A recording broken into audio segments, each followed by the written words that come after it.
The county livestock auction hummed with the familiar symphony of commerce and desperation. Dust particles danced in the afternoon sunlight that streamed through high windows, illuminating the weathered faces of ranchers, traders, and dreamers who filled the wooden bleachers. The scent of hay, leather, and animals hung thick in the air as lot after lot moved through the sale ring with mechanical efficiency. Emma Harrison sat clutching her worn catalog, her knuckles white with anticipation. For months she had scraped together every spare dollar, cutting corners and taking on extra training clients, all for this moment. Lot #43, a stunning Palomino quarter horse mare with championship bloodlines and barrel racing potential that could transform her modest training business. The mare represented not just an investment, but a lifeline for Emma's struggling operation. The auctioneer's rapid-fire chant echoed through the arena, prices climbing then settling with each stroke of his gavel. Emma's heart pounded as they approached her number. Lot #41 sold. Her palms grew sweaty. Then her phone buzzed. A text from her most important client, confirming the maximum bid. Just 3 seconds of distraction, eyes flicking down at precisely the wrong moment. When she looked up, the auctioneer was pointing in her direction. The gavel slammed down with terrible finality. The price was fair, suspiciously fair, for the Palomino she coveted. Then the crushing realization washed over her as a thin, sorry-looking bay gelding with protruding ribs and dull coat was led into the ring. Not Lot #43, Lot #42. The weight of her mistake pressed down as eyes turned toward her, knowing smirks, barely concealed whispers, and pitying glances from those who recognized the error. Emma forced herself to stand, to walk toward the payment office with as much dignity as she could muster, while the beautiful Palomino, her Palomino, was being led into the ring for someone else to claim. The gelding that was now hers stood with head hanging low, his once powerful frame reduced to a pitiful shadow. Years of neglect had left his coat patchy, his eyes vacant, yet something in his posture, a certain way he carried himself, despite everything, caught Emma's attention. Beneath the dirt and despair, an echo of something greater lingered. Emma handed over her check, money she couldn't afford to waste, and accepted the thin folder containing whatever passed for the animal's documentation. The auction staff moved on immediately, already focused on the next sale, the next commission. To them, this transaction was routine, just another unwanted horse changing hands. They couldn't know she'd just emptied her savings account for the wrong animal. As they loaded the gelding into her trailer, Emma noticed how, despite his weakness, he moved with a strange, almost dignified grace. His eyes, though clouded with what looked like resignation, studied everything with unusual intensity. For just a moment, as sunlight caught his face, Emma glimpsed something unexpected, not defeat, but patience, as if he'd been waiting. The trailer doors closed with a metallic clang that seemed to seal Emma's fate, her mistake, her problem, her unexpected horse. She couldn't possibly know that this error would soon unravel secrets that the horse world had buried years ago, or that the sorry creature she'd accidentally purchased held a story that would change everything. The drive back to Emma's small farm stretched longer than the actual miles. Each passing minute weighted with regret as she glanced in her rearview mirror at the trailer, carrying her costly mistake. Evening shadows lengthened across the gravel driveway as she pulled in, the familiar sight of her modest barn offering little comfort tonight. The gelding remained perfectly still during the journey, not a single thud or nervous movement from the trailer's interior, unusual for a horse that had just been through the stress of an auction. Backing the trailer to the barn entrance, Emma steeled herself with a first real look at her new acquisition in proper lighting. The loading ramp creaked under her boots as she climbed up, expecting resistance from a fearful animal. Instead, the bay gelding stood waiting, his eyes tracking her movements with a disconcerting intelligence. He stepped from the trailer with deliberate care, each movement measured despite his obvious weakness, his hooves touching the ground with an echo of precision that seemed out of place in such a neglected creature. The quarantine stall had been prepared for a champion prospect. Fresh bedding piled deep, water bucket filled, premium hay stacked nearby. Now its first occupant was this skeletal shadow of a horse, ribs protruding beneath a dull coat marked with the ghosts of old wounds. Emma led him inside, watching as he surveyed his surroundings with methodical attention, nostrils flaring slightly as he catalogued each scent. There was something almost calculating in his assessment, nothing like the nervous energy of auction horses thrust into unfamiliar environments. Sleep eluded Emma that night, financial worries circling like vultures.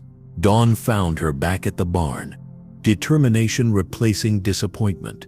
If she couldn't have her barrel-racing prospect, perhaps this gelding might still have some salvageable value. With clipboard in hand, she began documenting every aspect of her unwanted purchase, searching for any quality that might attract a buyer. The morning light revealed what darkness had hidden. Beneath the filth and neglect lay the frame of what must once have been a magnificent animal. His bone structure spoke of careful breeding, his proportions balanced despite his emaciated state. As Emma ran her hands down his legs, checking for issues, the gelding stood perfectly square, shifting only when necessary, his patience remarkable for an animal with his history. While grooming away layers of embedded dirt, Emma noticed peculiar reactions. A violent flinch when she raised the brush near his left ear, yet perfect stillness when she examined an ugly scar along his flank. He lowered his head instinctively into a proper position when she approached with a bridle. Though nothing in his appearance suggested recent training, most puzzling was his carriage when standing unattended, head high, ears forward, weight perfectly distributed, like a show horse awaiting judgment, rather than a rescue case from a kill buyer's pen. As sunset painted the barn in amber light, Emma found herself lingering at his stall door, watching him. The disappointment of her bidding mistake remained, but alongside it grew something else. Curiosity about the contradictions embodied in this strange, dignified survivor who carried himself like royalty, despite having fallen so far. Whatever his story, it was far from finished. Morning sunlight streamed through the barn windows as Emma worked methodically on the gelding's tangled mane. A week of proper feeding had already begun to soften his gaunt appearance. Though the road to full recovery stretched long ahead, the horse stood quietly as she teased apart knots, her fingers working through seasons of neglect. She had taken to calling him Auction Lot, a name that acknowledged his uncertain past while reminding her of her costly mistake. Near the base of his withers, Emma's fingers encountered something foreign, buried deep within the matted hair, not burrs or debris, but something deliberately placed. Working carefully, she revealed an intricate leather braid woven into the mane, nearly invisible unless one knew to look for it. The craftsmanship was unmistakable, the tight weaving protecting something within. As she teased apart the weathered strands, a small metal object fell into her palm. It was a tag, tarnished but intact, with numbers and a partial logo stamped into the surface. The markings meant nothing to Emma, yet the deliberate hiding of this item suggested importance. Someone had wanted this identification to remain with the horse while staying hidden from casual observation. Emma photographed the tag from several angles, then carefully secured it in her pocket. After finishing with the gelding's mane, Emma led him to the round pen for exercise.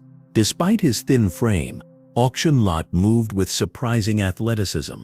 His gaunt body belied the precision of his footfalls, the perfect arc of his neck when he transitioned between gaits.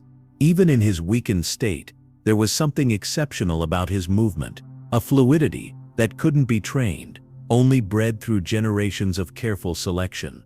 Later that afternoon, Emma sent the photographs to Margaret Wells, her former riding instructor, whose decades in racing had given her encyclopedic knowledge of bloodlines and breeding operations. The message was casual, simply asking if the tag might help identify where her auction mistake had originated. Then she returned to the barn, noting how Auction Lot watched her approach, his ears pricked forward with an alertness that seemed at odds with his previous life of neglect.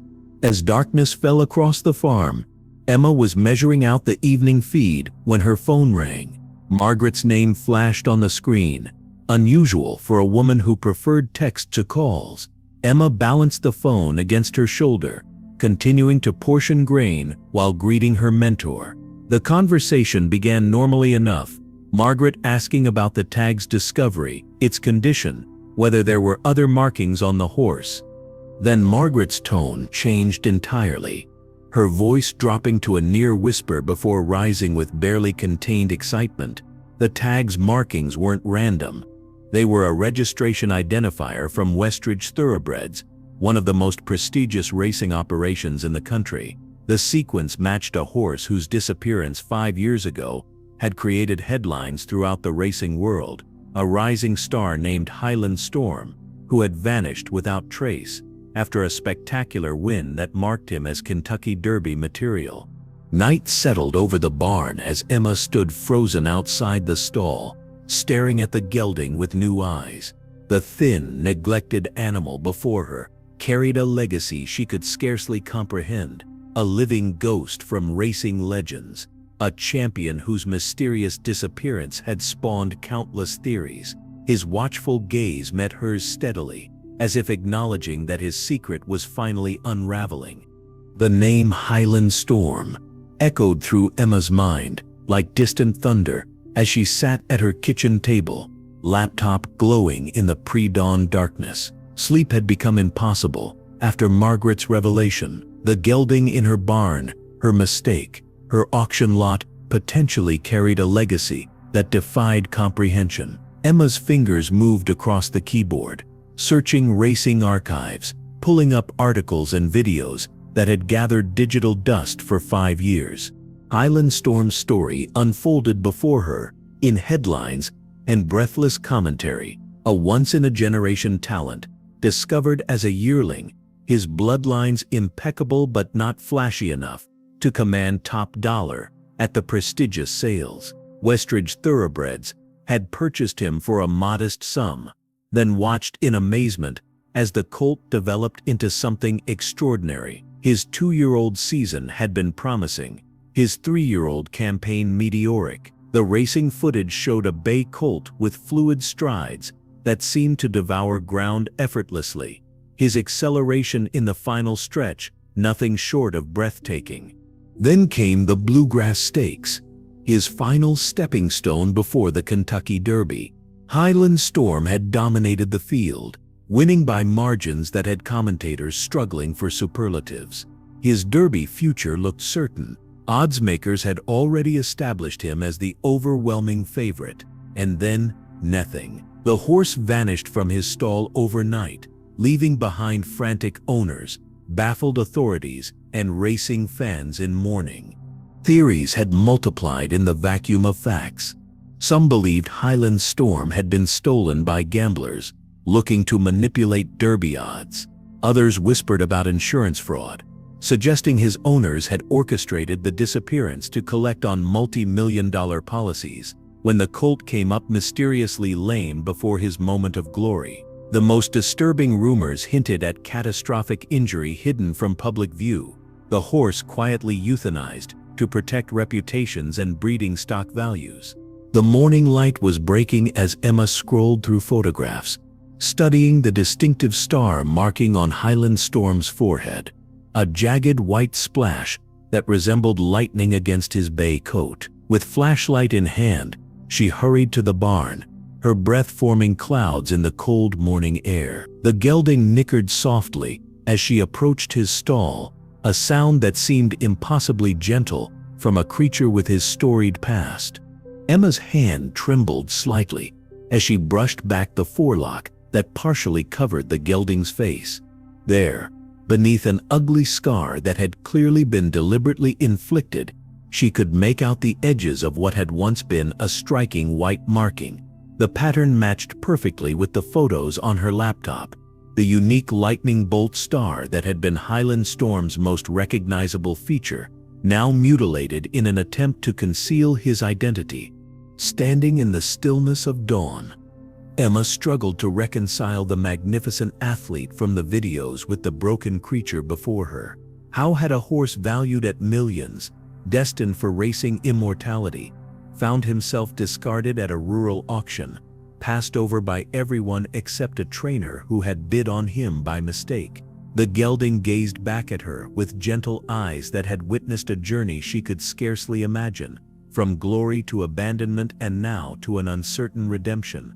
What secrets did he carry? What forces had conspired to erase Highland Storm from the world, only to have him resurface in the most unlikely circumstances? As Emma stroked his neck, she knew with growing certainty that uncovering those answers would change everything. Misen, for the horse, for herself, and for those who had orchestrated his disappearance.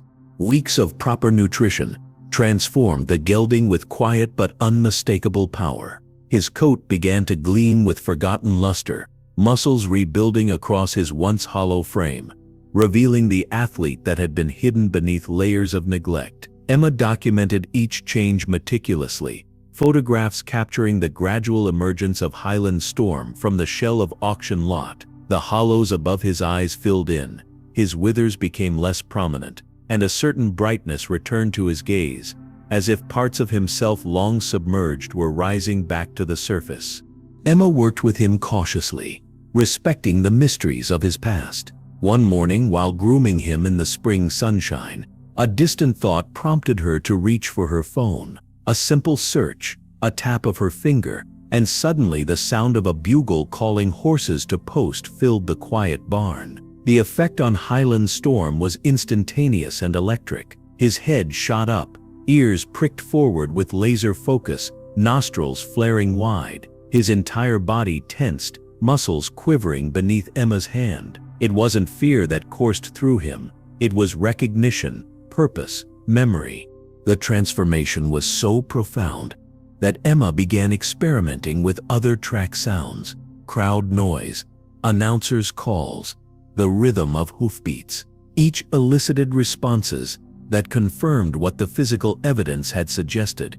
This was indeed a racehorse whose body remembered what his circumstances had forced him to forget. Yet these explorations revealed darker truths as well. Certain triggers sent him reeling into panic. The sight of a neighbor's blue roan passing by his paddock had him bolting to the farthest corner, trembling and wild-eyed. The distinctive smell of a particular liniment Emma used for another horse's sore muscles caused him to throw himself against his stall door with such violence that he left marks on his already scarred shoulder. Most telling was his reaction to the sound of starting gates. Emma had played various racing videos on her tablet, studying Highland Storm's responses. When the distinctive metallic clang of starting gates slamming shut came through the speakers, the gelding's reaction was immediate and heartbreaking. He pressed himself into the corner of his stall, head low, eyes showing whites, his powerful body reduced to a quivering mass of terror. Emma shut off the video immediately, her heart pounding as she realized these weren't random fears, but specific traumatic memories, fragments of the lost years etched into his very being. Dr. Walker, the local veterinarian, arrived to examine the gelding on a quiet Tuesday afternoon. Emma had been deliberately vague about her suspicions, wanting unbiased confirmation. The vet's scanner passed over Highland Storm's shoulder, beeping as it detected the microchip beneath his skin. The identification number appeared on the small screen, and Dr. Walker's expression shifted from professional detachment to stunned recognition. His whispered confirmation shattered the barn's tranquility. This was indeed Highland Storm, the champion whose disappearance had become racing legend. That evening, as Emma replaced the empty feed buckets, her phone began buzzing with notifications. Dr. Walker's discovery had already begun spreading through veterinary channels to racing authorities. By morning, posts about Highland Storm's miraculous reappearance were circulating on social media. Racing forums were exploding with speculation, and the quiet recovery that Emma had carefully nurtured was about to be thrust into a spotlight neither she nor her damaged champion were prepared to face.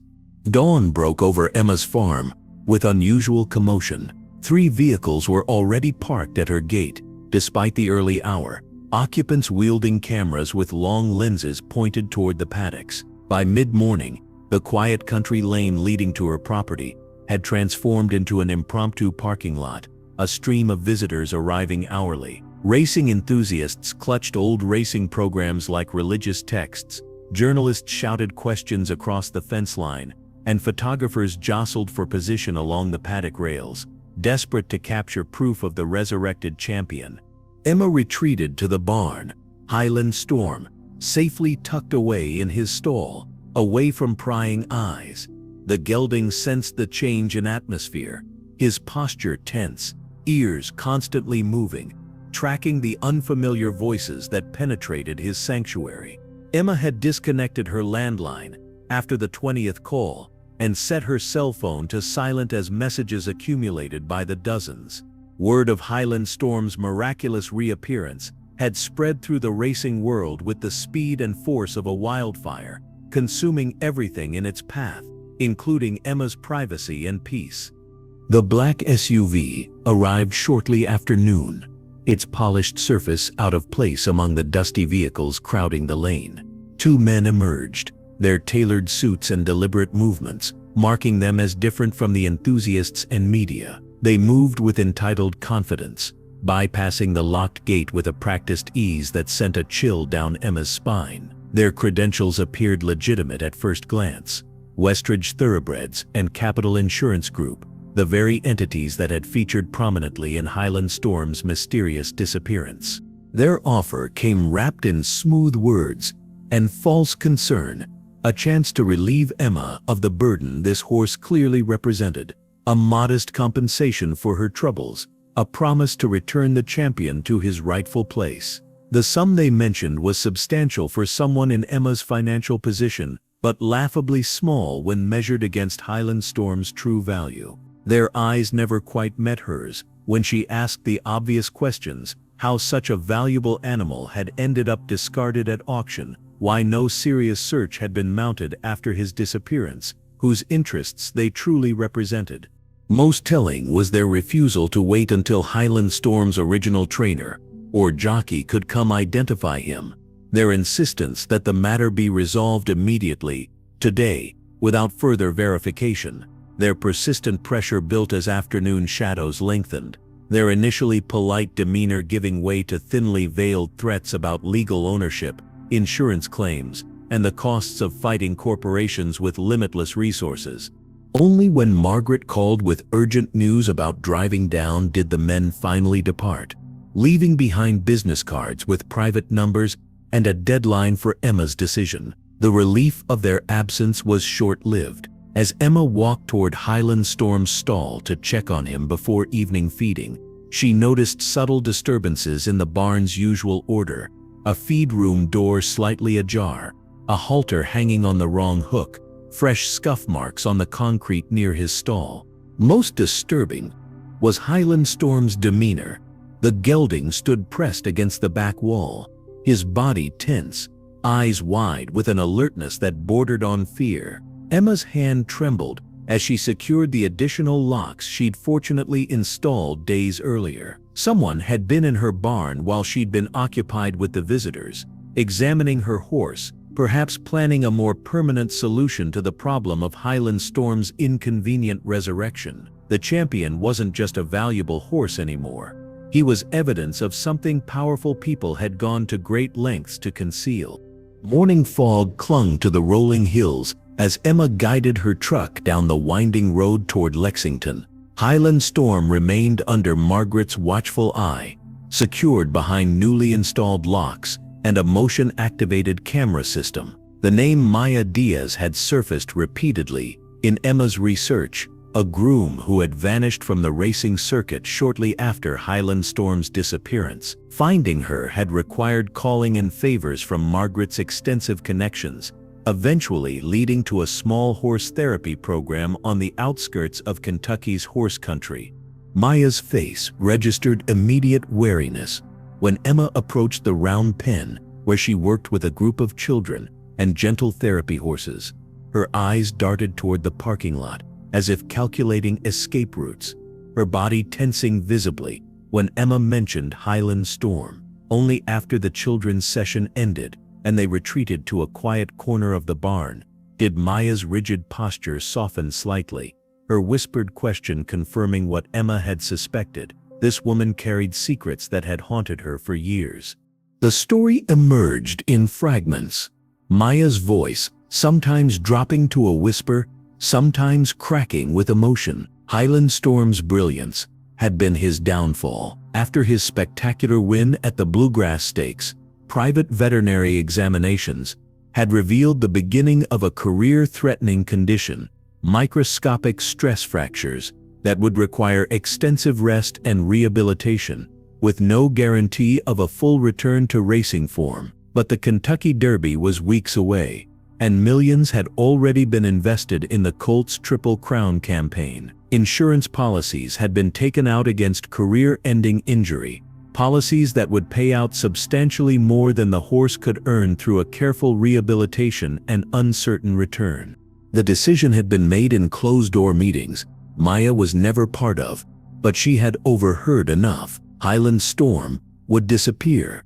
Another horse with similar markings would suffer a catastrophic public breakdown, necessitating immediate euthanasia, and insurance would pay the full value for a champion whose promising career had been tragically cut short. Maya's revulsion was evident as she described the network that facilitated such schemes: veterinarians who falsified documents, transport companies that moved horses under cover of darkness, auction houses that asked no questions when horses arrived with altered or missing identification. The plan had gone awry when Maya, unable to bear her complicity, had switched Highland Storm's sedatives the night of the planned disappearance. Instead of being unconscious during transport to his grim fate, the champion had awakened en route, his panic causing the trailer to overturn. In the chaos, Highland Storm had escaped, injured but alive. The accident had been covered up, a different horse sacrificed to maintain the deception, and Maya had fled, carrying the weight of partial knowledge and the certainty that powerful people would silence her if they could. Highland Storm's journey, after that night, emerged through Maya's subsequent investigations, a trail of sightings she had quietly tracked over the years. The champion had passed through multiple owners. First, a small-time trainer who found him wandering and kept him without questions, then a riding stable where his growing lameness made him unsuitable, finally a cash-strapped farmer who sold him to the kill buyer who had brought him to auction. Each transfer had further obscured his origins, his distinctive markings deliberately disfigured, his registration hidden but never removed, perhaps as insurance against discovery, perhaps from some lingering respect for what he had been. As Emma drove home through gathering darkness, Maya's final words echoed in her mind. The people who had orchestrated Highland Storm's disappearance wouldn't simply walk away now. They had committed insurance fraud, animal cruelty, and perhaps worse, the reappearance of a horse who should have been long dead, threatened not just reputations, but freedom. They would come for him again, and this time, they would ensure no mistakes. The certified letters began arriving 3 days after Maya's revelations, each bearing the weight of legal consequence in their formal language and corporate letterheads. Westridge Thoroughbreds demanded the immediate return of their property, claiming Highland Storm had been stolen from their facility 5 years prior. Capital Insurance Group asserted their ownership rights based on the 8-figure policy they had paid out when the horse was declared lost. Even the kill buyer reappeared, claiming fraud and demanding compensation for a horse he insisted had been misrepresented at auction. The threats embedded in legal terminology grew with each delivery: court orders, injunctions, seizure notices. Emma's small farmhouse kitchen transformed into a war room. Documents spread across every surface, laptop glowing at all hours as she built her defense. Highland Storm's transformation continued amid the chaos. His physical improvement, a daily miracle that stood in stark contrast to the storm gathering around him. His coat now gleamed in the sunlight, muscles rippling beneath where bones had once protruded. Even his eyes had changed, the dullness replaced with a quiet awareness that seemed to comprehend the battle being waged on his behalf. The preliminary hearing arrived with brutal swiftness, the courthouse surrounded by media and horse enthusiasts holding handmade signs with Highland Storm's name and phrases about justice. Inside the wood-paneled courtroom, Emma sat alongside her attorney, a young horse law specialist working largely pro bono, facing rows of expensive suits representing interests whose resources seemed limitless. The proceedings moved with cold efficiency, each party stating claims to the champion whose fate hung in the balance. The turning point came unexpectedly through Emma's methodical documentation. Photographs chronicling Highland Storm's recovery revealed the deliberate disfigurement of his identifying marks. Veterinary reports documented the specific pattern of neglect and abuse that aligned perfectly with Maya's account of the underground network. Most damning was the trail of financial transactions Emma had uncovered, linking shell companies associated with Westridge executives to the very transporters Maya had named in her testimony. Racing journalists who had initially approached the story as a miraculous rediscovery began investigating the darker elements Emma had uncovered. Their articles exposed not just Highland Storm's ordeal, but a pattern of suspicious disappearances of insured horses throughout the industry. Advocacy groups organized protests outside Westridge headquarters, their numbers growing as Highland Storm's story touched the public's conscience. Social media campaigns shared before and after images of the champion, his recovery becoming a symbol of resilience against corporate cruelty. The pressure mounted with each new revelation. Former employees of implicated organizations came forward with corroborating accounts. Financial auditors identified suspicious patterns in insurance claims. Government agencies launched investigations into animal welfare violations and financial fraud. What had begun as a simple ownership dispute transformed into a reckoning that threatened to reshape the racing industry's darkest corners.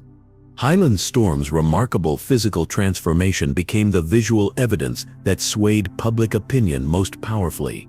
Emma had documented every step of his recovery, from the skeletal figure at the auction to the increasingly magnificent athlete emerging under her care. As these images circulated, the narrative shifted dramatically. This wasn't just about legal ownership but about moral right, about who truly deserved to determine the fate of an animal who had suffered at the hands of those who had valued profit over his welfare.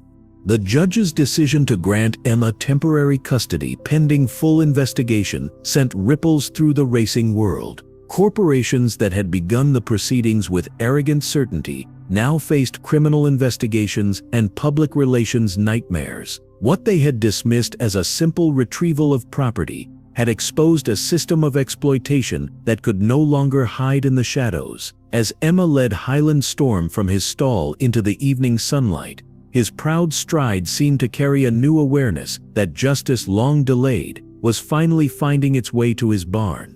The legal documents arrived on a perfect spring morning, the thickness of the envelope belying the simplicity of its conclusion. After months of testimonies, investigations and negotiations, Highland Storm would officially remain with Emma, the settlement stipulating only that he serve as an ambassador for thoroughbred aftercare education rather than return to racing or breeding. As Emma read through the final pages, Highland Storm grazed peacefully in the paddock, the sunlight catching his now gleaming coat, his once broken body transformed into a vision of equine perfection. The settlement couldn't have aligned more perfectly with the future Emma had already begun to envision.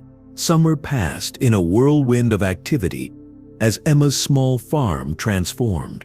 Grants from thoroughbred aftercare organizations, donations from racing fans touched by Highland Storm's story, and proceeds from the documentary rights provided resources she had never imagined possible. New fencing, an expanded barn, and a small covered arena rose from the landscape. More significantly, other forgotten thoroughbreds began arriving, not champions with dramatic stories, but ordinary race horses whose careers had ended without fanfare, their futures uncertain until now.